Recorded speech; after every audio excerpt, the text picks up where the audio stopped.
যদি আমি বলি আমার রাসূল কেমন ছিলেন, তিনি ছিলেন মধ্যম আকৃতির, তিনি না লম্বা না খাটো। তিনি কখনো বা যখন হাজারো মানুষের সামনে দাঁড়াতেন, বিদায় হজের সময়ে 1,40,000 সাহাবা যখন ময়দানে, তিনি যখন আস্তে করে উঠে দাঁড়ালেন, ওনার চাইতে অনেক লম্বা লম্বা মানুষ থাকার পরেও অবাক বিস্ময়ে সবাই তাকিয়ে দেখল, সবার উপর দিয়ে যে মানুষটির মাথা মোবারক দেখা যায়, তিনি নবী মুহাম্মদুর রাসূলুল্লাহ সাল্লাল্লাহু আলাইহি ওয়াসাল্লাম। তিনি মধ্যম আকৃতির হওয়ার পরে সবার উপরে তার শির, সবার উপরে তার মাথা। সবাই অবাক বিস্ময়ে তাকিয়ে দেখলেন তার চুলগুলো হালকা হালকা কোঁকড়ানো।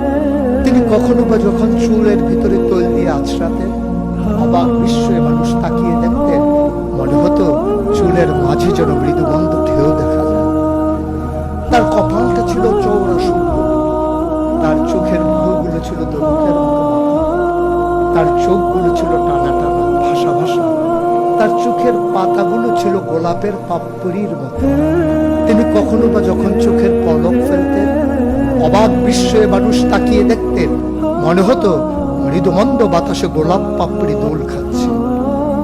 তার চোখের সাদা অংশ ছিল রক্তিমাভ সাদা, কালো অংশ ছিল তার কৃষ্ণ কালো।